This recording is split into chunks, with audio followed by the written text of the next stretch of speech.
welcome back to our channel. This dime looks ordinary, but it could be worth millions. Don't miss out, like, subscribe, and check your change today. The year 1976 was a time of celebration and transformation in the United States. As the nation marked its bicentennial, cities held parades, people wore red, white, and blue, and the U.S. Mint was hard at work striking special commemorative coinage to honor 200 years of American independence. While quarters, half dollars, and dollar coins bore special reverse designs proudly proclaiming the bicentennial spirit, the dime remained visually unchanged. No special edition. No commemorative flourish. Just the enduring profile of Franklin D. Roosevelt on the obverse and the standard torch, olive branch, and oak branch design on the reverse.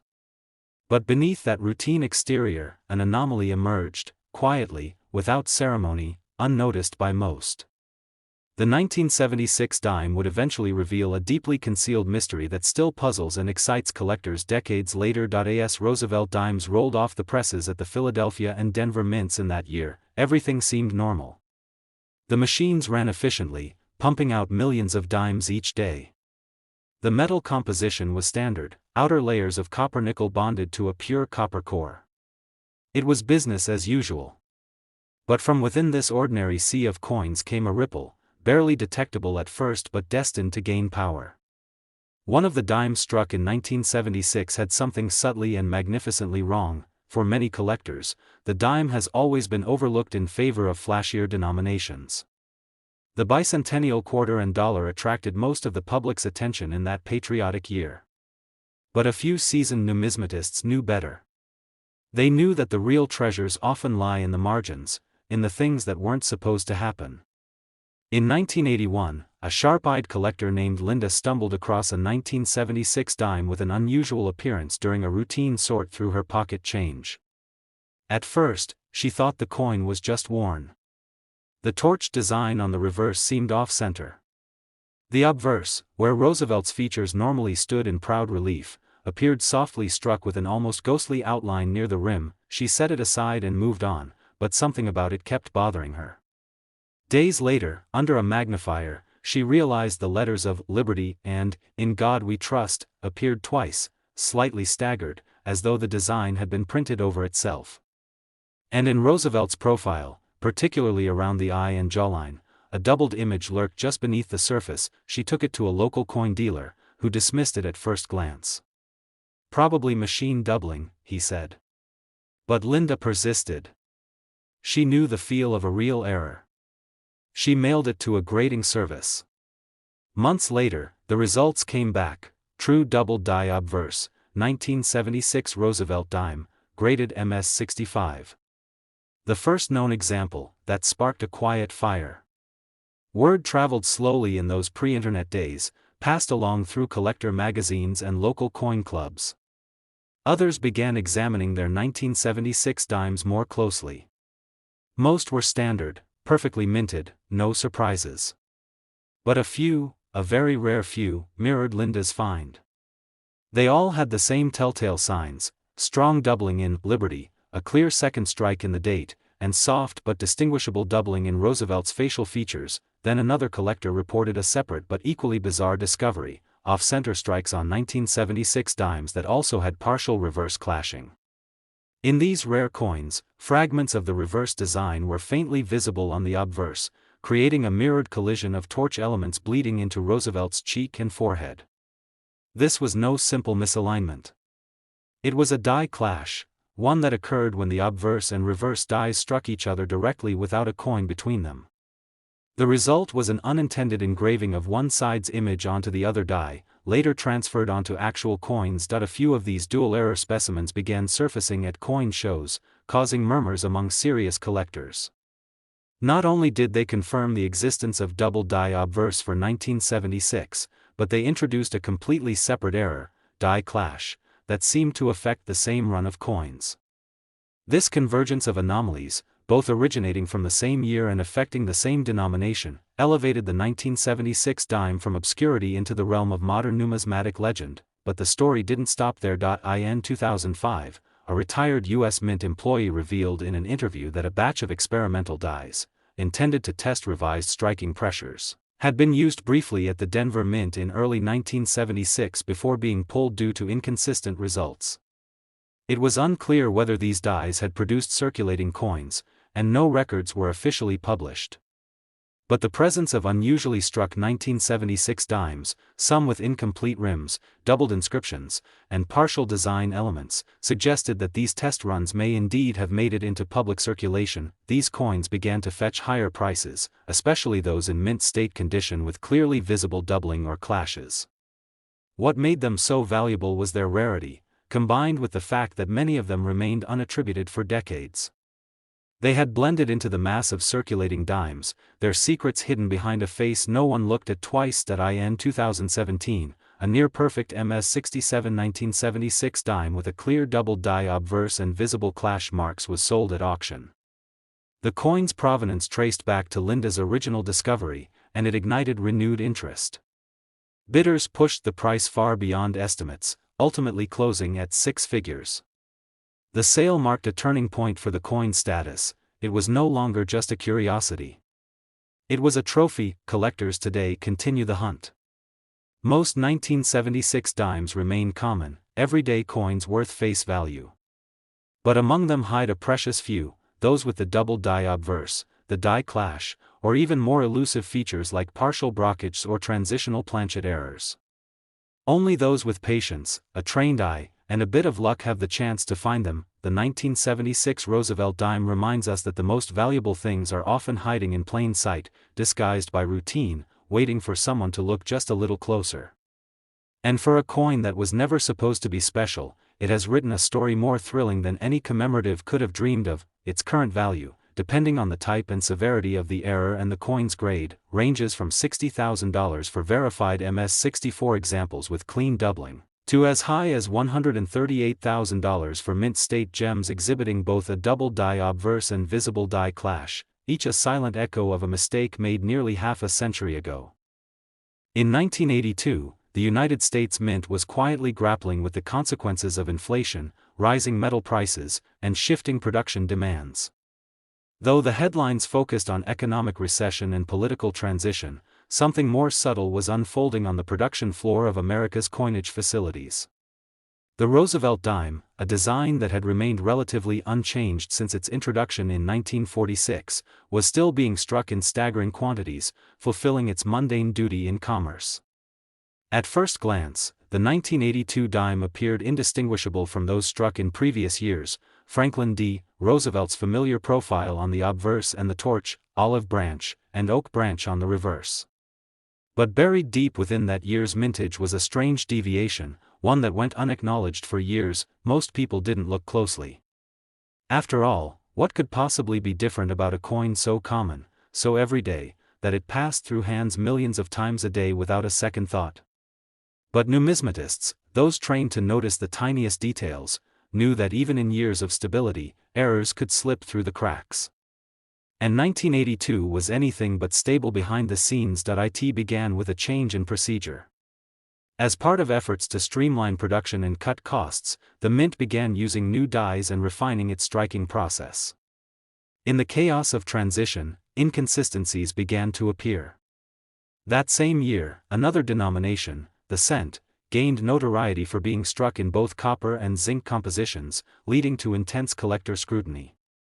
Meanwhile, the dime flew under the radar.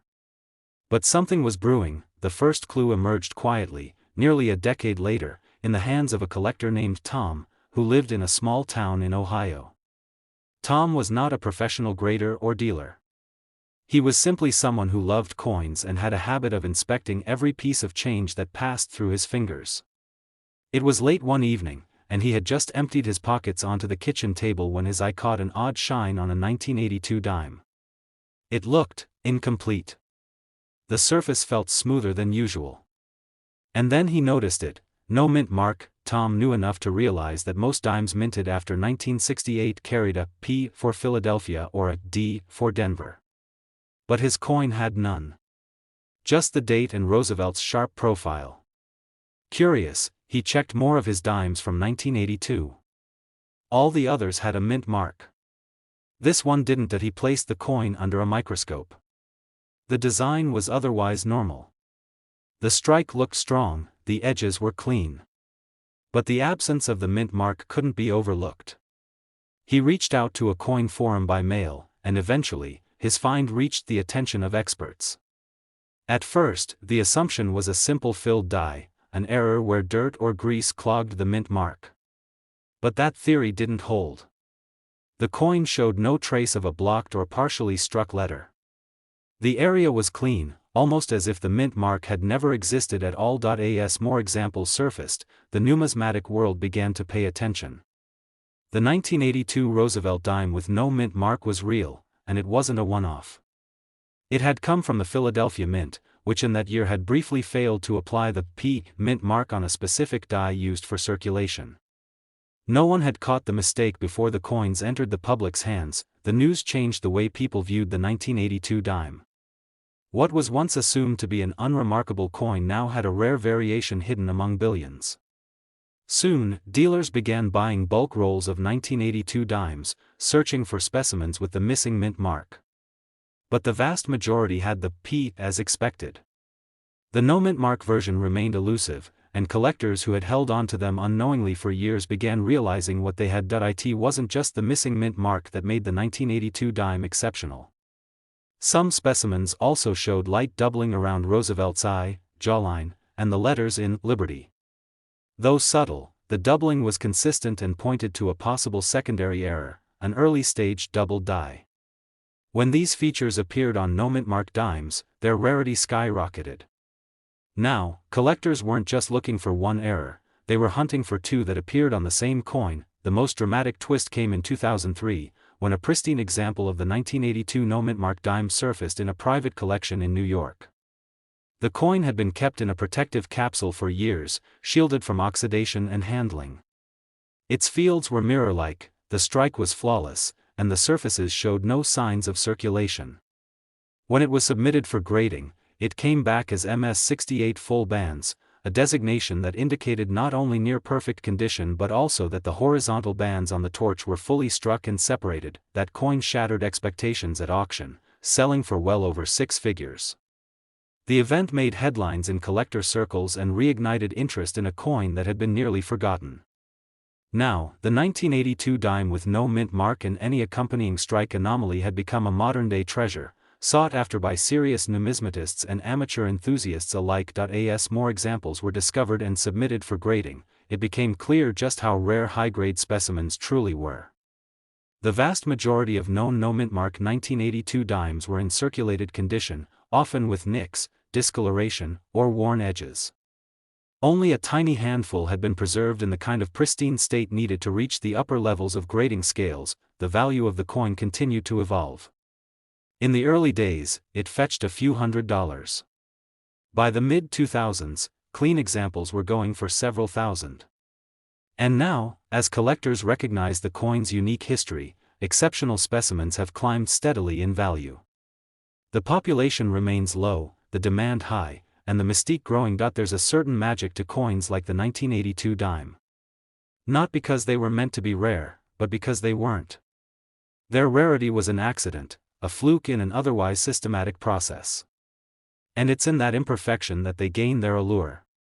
Each one is a whisper from the past, a reminder that even in the most routine of years, something extraordinary can slip through undetected. The 1982 US 1 dime coin, when bearing the no mint mark error and in high mint state condition, now holds an estimated market value ranging from $54,000 for near mint examples to as high as $120,000 for pristine, certified, and full strike specimens.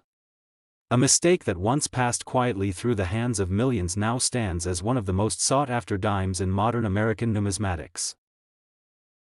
In 1988, the Roosevelt dime remained a familiar fixture in the American pocket. It was a decade defined by change and modernization, both culturally and technologically.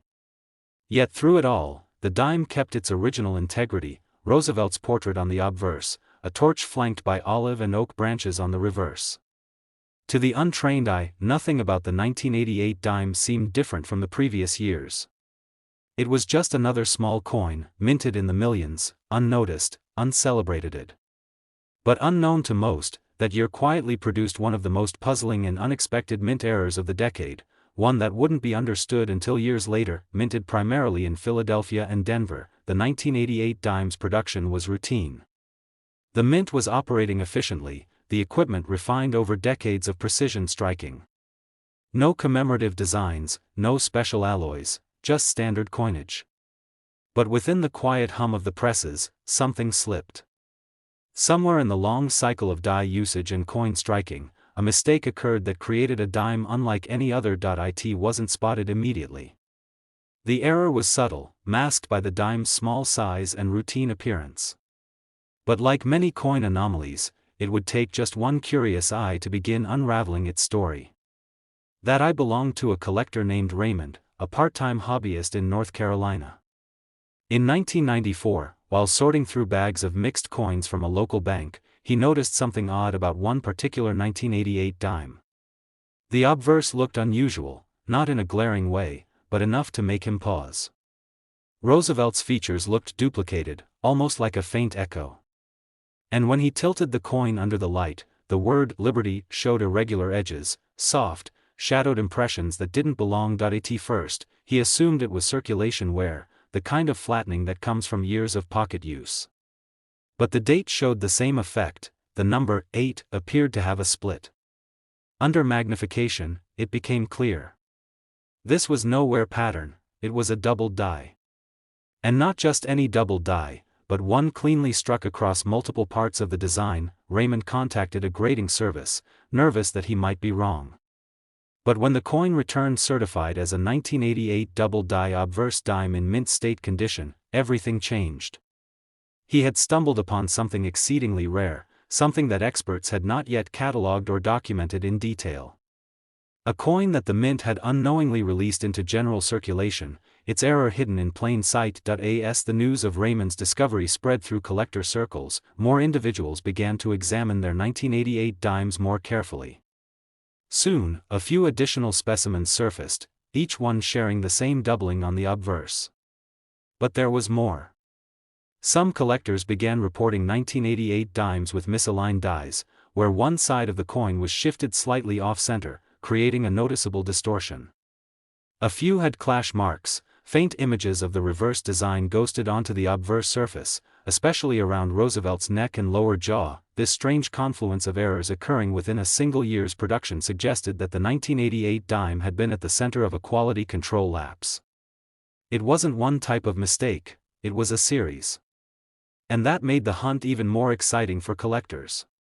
Not only were they looking for double dies, but for off-center strikes, die clashes, and in extremely rare cases, dimes struck on improperly prepared planchets that gave the coin an odd tone or weight. One such example emerged at a regional coin show in 2007, when a dealer from Arizona unveiled a 1988 dime with both doubling on the obverse and partial reverse clash marks, verified by multiple experts. It became known as the hybrid specimen, the first known coin to showcase two significant minting errors from that year. The coin, later graded MS-67, was quietly sold in a private transaction for a price rumored to exceed 5 figures. By now, the 1988 dime had evolved from a coin of obscurity into a mysterious legend among modern errors. The value of each specimen depended greatly on its condition and the clarity of its error. Coins with minor doubling or wear showed modest interest, but those in near-perfect condition, especially with verified obverse doubling, became prized pieces in high-end collections. Then came the twist no one expected. In 2014, a retired mint technician published a memoir detailing his experience during the late 1980s. Buried in a chapter about die maintenance was a brief mention of 1988, describing a known issue with improperly seated obverse dies in one of the Philadelphia Mint striking chambers. According to his notes, multiple dies were replaced after complaints of shadowing and inconsistent impressions.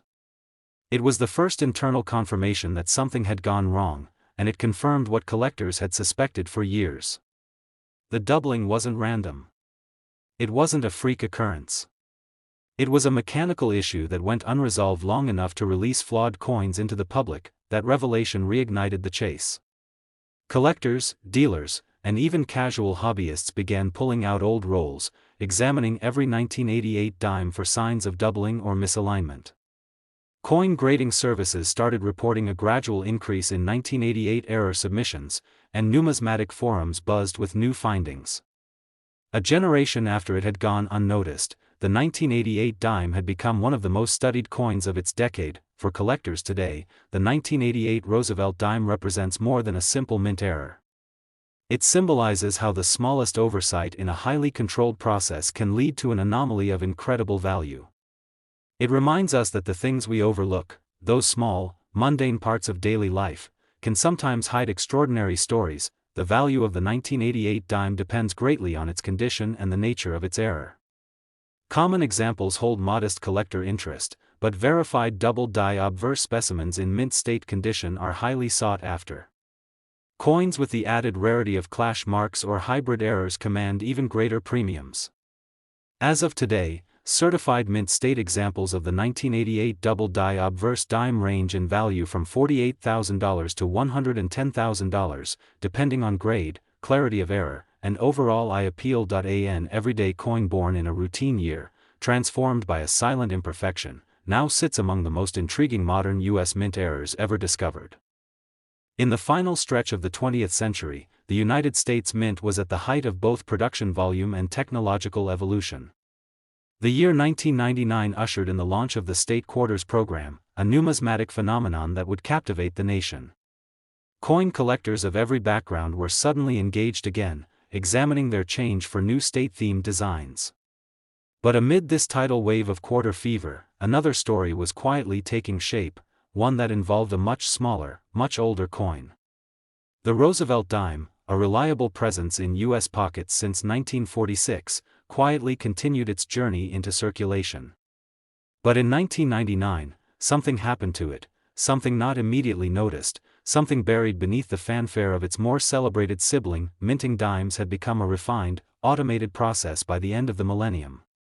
The presses were faster, the dies more precise, and the margin for error thinner than ever before. Yet even in this controlled environment, mistakes still crept through. It was in the Philadelphia Mint, where the P mark denoted origin, that a die pair, likely reused beyond its recommended lifespan, began to subtly degrade. It wasn't a catastrophic failure. There was no collapse or shattered die. Instead, it was a slow, almost undetectable drift, enough to produce a specific kind of error that would go unnoticed by machines but catch the attention of those who looked closely. And so, the story of the 1999 dime begins not at a mint, not in a press room, but in the hands of a high school math teacher in Iowa named Greg. He wasn't a serious coin collector. In fact, his interest in coins was accidental. He had started sorting coins with his daughter for a class project on probability and distribution, sorting coins by year and mint to chart how many of each they had. A lesson in math, nothing more. Then came a dime that made Greg pause. He saw something off about the word liberty. The edges looked shaky, distorted, almost ghost-like. Under magnification, it became even clearer. The letters were doubled. The date, 1999, had an unusual shadow, especially the first, 9, which seemed split. His first assumption was post-mint damage. But the coin wasn't scraped or dented. Its surfaces were clean. The distortion was part of the original strike. Intrigued, he submitted the coin to a grading service. It came back as a double-die obverse, a rare and unexpected error for such a modern coin. There was nothing flashy about the coin's appearance. No glaring damage, no wild strike. It was understated, but undeniably different. News spread quickly among local collectors. If one 1999 double-die dime existed, could there be others? Over the next year, a small handful of examples turned up, some from rolls purchased at banks, others tucked away in jars for years. Each shared the same core characteristics, doubling on the obverse, particularly on Roosevelt's I, the letters in Liberty, and the digits of the date. Some had even stronger doubling than Greg's, leading to speculation that multiple deteriorated dies had contributed to the anomaly. It wasn't a one-off. It was a pattern, but then the narrative took a strange turn. That in 2008, a collector in California submitted a 1999 dime for grading that was unlike any previously documented. It had the doubling, yes, but also a reverse error, a misaligned die strike. The reverse design sat just slightly off-center, with the right side of the torch closer to the rim than it should have been. The coin's edges showed uneven reading, and the obverse was still sharply doubled. Experts deemed it a multi-error specimen, a rare convergence of flaws from both dies during striking. The coin was labeled as the most complete 1999 error dime ever recorded. What made the 1999 dime errors more compelling was their scarcity. Despite the high output of dimes that year, over 1.2 billion minted, only a minuscule fraction bore the doubling flaw. Unlike earlier decades where die maintenance lagged behind production, the late 90s were defined by aggressive quality control. The fact that even a small number of double die dimes escaped detection made them all the more valuable. Collectors began paying attention to a coin they had long ignored. Dealers started offering premiums for rolls of 1999 dimes, hoping to uncover just one of the elusive errors hiding in plain sight, and then came the revelation that changed the conversation. A retired employee from the Philadelphia Mint, during a coin symposium Q/A, casually mentioned that in early 1999, during a tooling calibration period, several reverse dies were paired with obverse dies previously rejected for light doubling. Though unofficial, his comment was enough to reignite interest in that year's dimes. If rejected dies had somehow made it back into circulation, the error wasn't accidental, it was systemic. Not deliberate, but not entirely unexplainable either. From a valuation standpoint, the market began to shift. While minor examples in circulated condition were fetching a few $100s, the upper-tier mint state examples, especially those with deep, visible doubling and additional strike errors, saw their value increase rapidly. In just under a decade, a coin that had once slipped by unnoticed was now commanding thousands. Collectors pursued the 1999 dime not just for its rarity, but for what it represented. It stood at the crossroads of the 20th and 21st centuries, a time of both numismatic nostalgia and technological advancement. A coin born during the same year the U.S. Mint launched one of its most successful programs in history, and yet quietly holding a different kind of significance. Each 1999 error dime tells a story not of grandeur but of precision slightly gone awry. The doubling is not dramatic or theatrical. It's subtle, reserved, the kind of detail only the patient and passionate ever notice. But for those who do, it becomes unforgettable. Today, the 1999 US 1 dime coin with the double die obverse and related minting anomalies has earned a place in the elite class of modern mint errors. Certified mint state examples, especially those graded MS66 or higher with strong visual doubling and confirmed strike misalignments, can command impressive prices. These rare pieces now carry a collector value estimated between $40,000 and $90,000, depending on clarity, condition, and grade. For a coin once passed without a second glance, the 1999 dime has become a testament to the unexpected. A reminder that history, rarity, and value sometimes hide in the smallest, most unassuming places.